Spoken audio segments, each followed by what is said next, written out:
Might as well. Do you want to move on and we'll talk about Virgil? Yes, sir. Yeah, man. So that was a pretty crazy one. I saw it on, I think it was on Twitter or Instagram this morning, or this afternoon, really.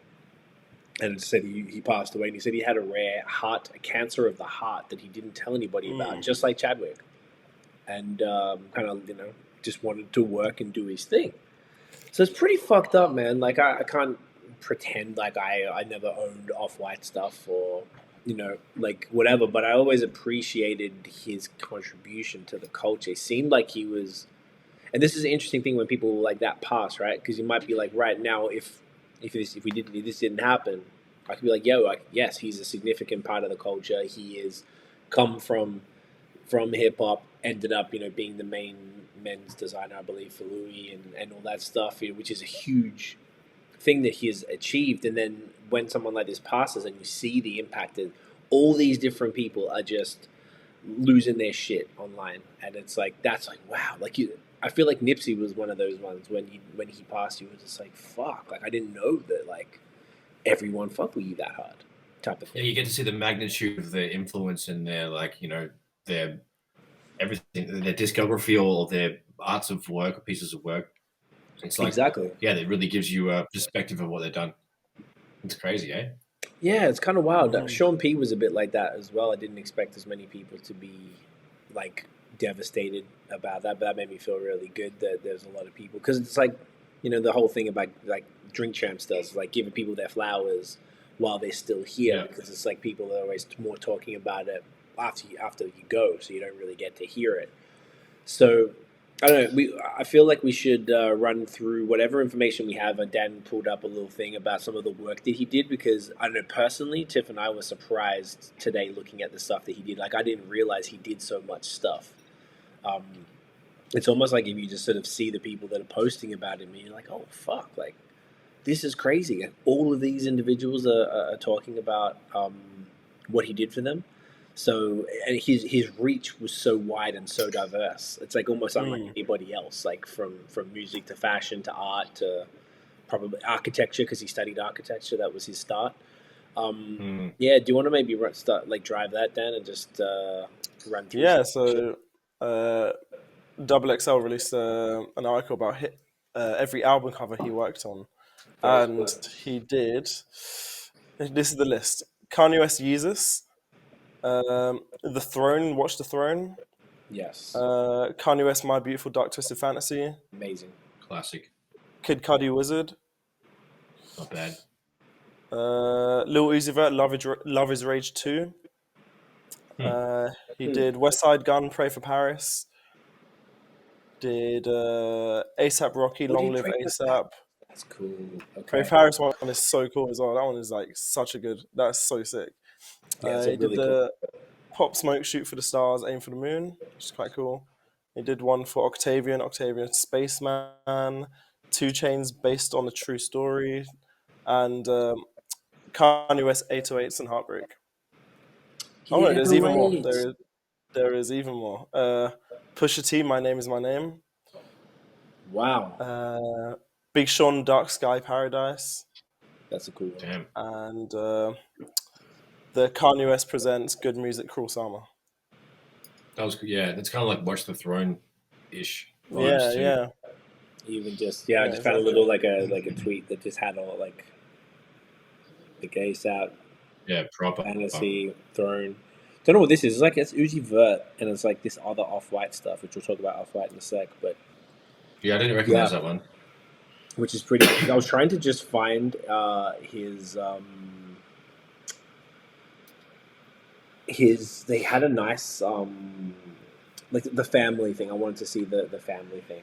I'm just even going through here. I guess we'll probably talk about even stuff as far as like Hailey Bieber's wedding dress he did and Wow. for her, which is kind Oh, of that's not crazy bad. and shit. And she was super devastated. Oh, wow, he did long till Death 2 as part at the bottom. Oh, that's actually kind of cool. That's dope. Oh, on the dress. Crazy, Wow, Yeah. that's kind of fire. Yeah, that's kind of dope, actually. I didn't see that.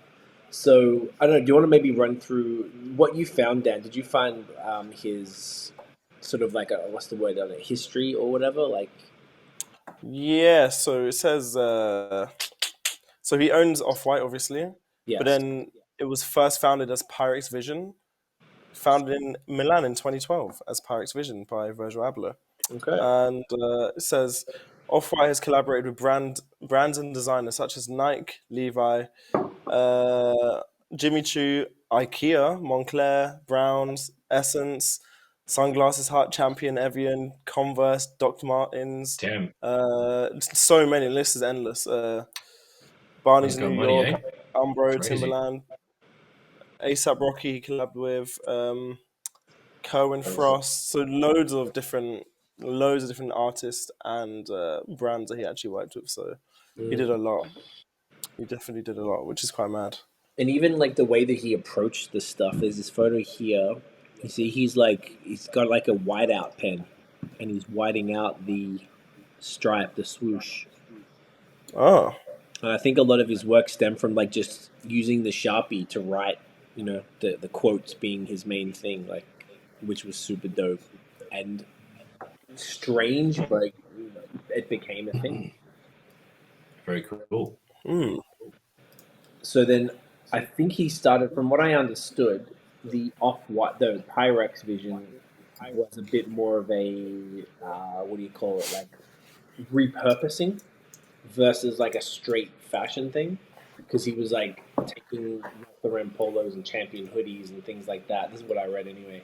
And then, added the words Pyrex and usually a number and a bunch of other shit to it. Like he could have like, that's what someone said. Like, his genius wasn't really creating new silhouettes. It was more about editing existing work and repurposing and changing it, which is nothing wrong with. But I feel like people were saying that about him as if it was a negative thing. They do that with the producers all the time. Yeah, and there's that's like sampling, right? And that's a really good point. People don't really think about that as far as like what does it mean? Like why is it why is it negative if it's in fashion, but it's positive if it's sample or whatever. But there are a lot of people talking shit about samples too. So much shit. It's more shit than good. Yeah. Yeah. And even just scanning through, I just searched his name, just his first name on Twitter, just doing a search, and there's so many different people that are tweeting about him. It's fucking like literally it's got back-to-back Tidal, Chicago Bulls, BTS, like the Korean pop band. Before that, Apple Music, Valentino. But like there's so many different people that are tweeting about him or posting about it, which is fascinating to me. That's what he's actually influenced. Like imagine having that much of a crazy influence on so many different things. It's so wild. It's crazy. So many brands that Dan listened before. Yeah. Let me find the. I'm gonna find the proper thing. I thought I'd just come across it if I searched his name, but I guess not. He had a proper thing from his family, which was pretty nice to see that. They actually posted it on his account. So I might as well read this. This is interesting. We are devastated to announce the passing of our beloved Virgil Abloh, a fiercely devoted father, husband, son, brother, and friend. He is survived by his loving wife, Shannon, and his children, Lo and Gray, and his sister, Edwina, and his parents, Nee and Eunice, and numerous dear friends and colleagues. For over 2 years, Virgil valiantly battled a rare, aggressive form of cancer, cardiac angiosarcoma. He chose to endure his battle privately since his diagnosis in 2019, undergoing numerous challenging treatments, all while helming several significant institutions that span fashion, art, and culture. Through it all, his work ethic, infinite curiosity, and optimism never wavered. Virgil was driven by his dedication to his craft and to his mission to open doors for others and create pathways to greater equality in art and design. He often said, "Everything I do is for the 17-year-old version of myself," believing deeply in the power of art to inspire future generations. We thank you all for your love and support, and we ask for privacy as we grieve and celebrate Virgil's life. From September 30th, 1980 to November 28th, 2021. Fucking hell, mate. Yeah.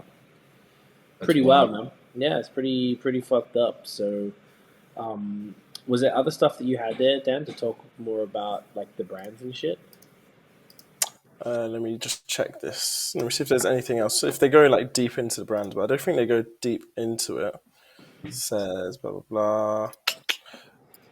In August 2019, Jose Neves, the owner of Farfetch, purchased New Guards Group, the parent organization of Off-White, for $625 million. So it was worth quite a It's a lot. couple But in bucks, terms hey? of it's a couple bucks. But in terms of, they didn't really go much into the actual collaboration side. It gives me a list of all the brands he collabed with, and let me see if there's anything else. They made a sneaker collection collaborating with Nike, Jordans, Converse, making Air Maxes, Air Force Ones, Nike Blazers. That was in 2017, which I remember when they actually released that, which is amazing. Yes. And in 2017, the company collaborated with Champion, developing 16 items of clothing, including tracksuits, hoodies, fleeces, and t-shirts. Cool. And in that same year, he collaborated with A$AP Rocky with his label AWGE, which is interesting. And in 2018, the company partnered with Jimmy Choo to create a summer/spring collection inspired by Lady Diana. Interesting. In 2018, the company collaborated with IKEA on furniture, Jeez. which I never That's knew the that. weirdest one for sure. Let me look Very at it. interesting. So that's Off-White, yeah? Off-White IKEA furniture collab. I'm gonna try and find that and show that to the screen while you're talking there. Yes. Oh my god, they've got them on StockX. Really? Hilarious. Oh my god. It's That is hilarious. a rug. Hang on, I'm just gonna Wet hold it grass. up. No, it's not a grass thing. Keep off. Yes. Oh my god. Crazy. There's two of them. Oh my god. Yeah. That's hilarious.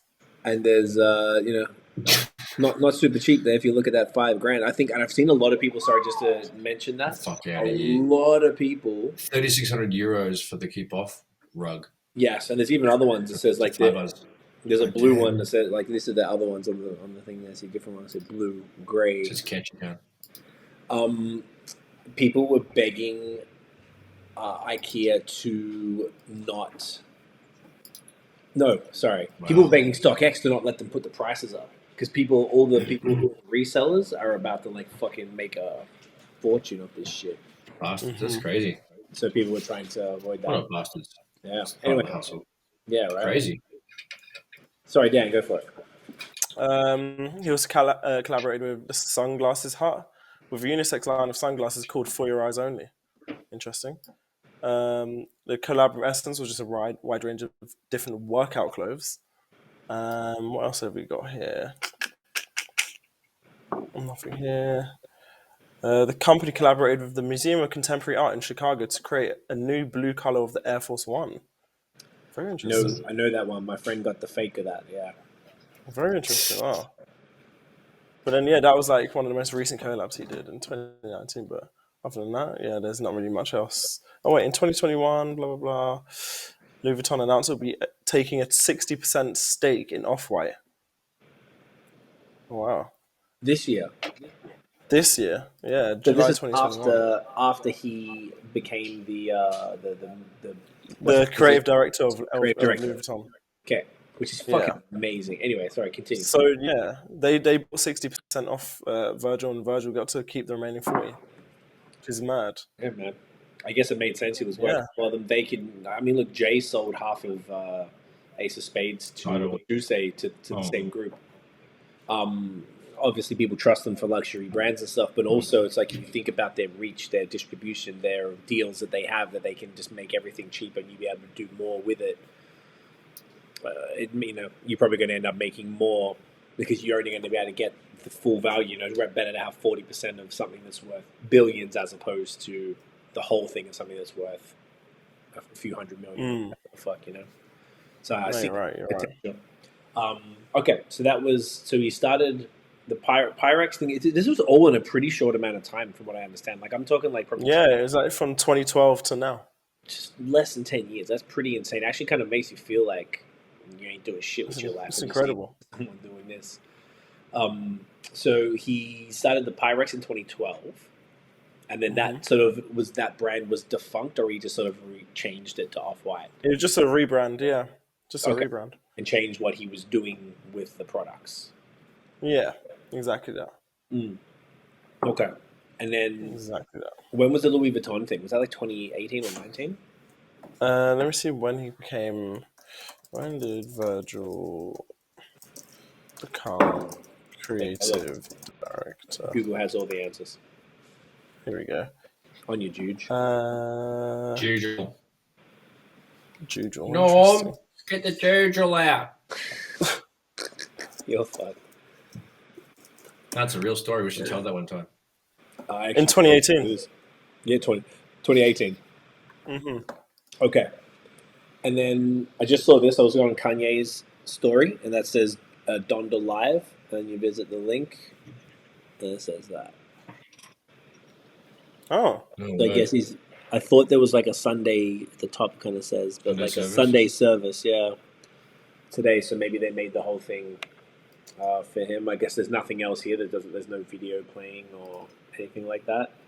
Oh, he was a creative director of Donda as well. So I mean, like, I thought Kanye might have made a statement.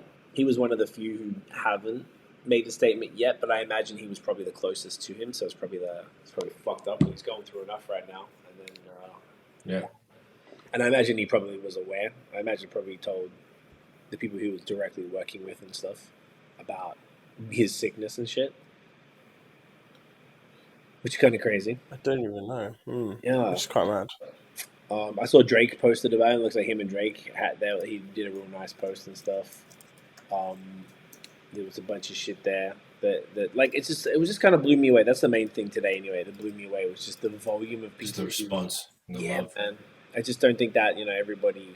I don't think people realize maybe like how much of an impact, and I imagine he's the type of dude who's aware of the impact that he had, but maybe because it spans so many different things and he was the butt of a joke last summer with the keep it to Virgil's thing, which is pretty funny in hindsight still, because people weren't clowning him saying he's a piece of shit or anything. It was just like, obviously if you looked at it for more than 3 seconds, you'd realize he was just doing the social media thing matching, and he donated a lot more than the $50, whatever the fuck. Right?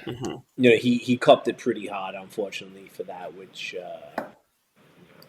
wasn't really fair on him. But social media isn't the fairest fucking thing in the world. It's a cunty place.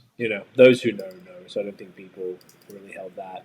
Was there anything else in his career to speak on there at all, Dan, that you had? Other than the collabs, I didn't have anything else on my side. Okay. Yeah. I'm trying to see what else I found. I should have probably saved a bunch of posts and stuff, but I found like a whole bunch of shit on the what's it called, on Instagram here as well. But I was just trying to scan and see if I came up with stuff. But yeah, look, it just seems like it's in a pretty miserable time for humanity. I guess he was bringing joy and creativity and inspiring people was the main thing I saw. People were inspiring because he didn't come from shit. He was just a dude. He wasn't from money or having connections or anything like that. He was just a dude, and it's more inspiring when someone who didn't have all of that gets to come up and make that much of an impact. So for him to do that and have the biggest people in the world in every industry that he touched, like, be devastated, I don't know, that's pretty. I guess that's a sign of a life well lived, I imagine. So that's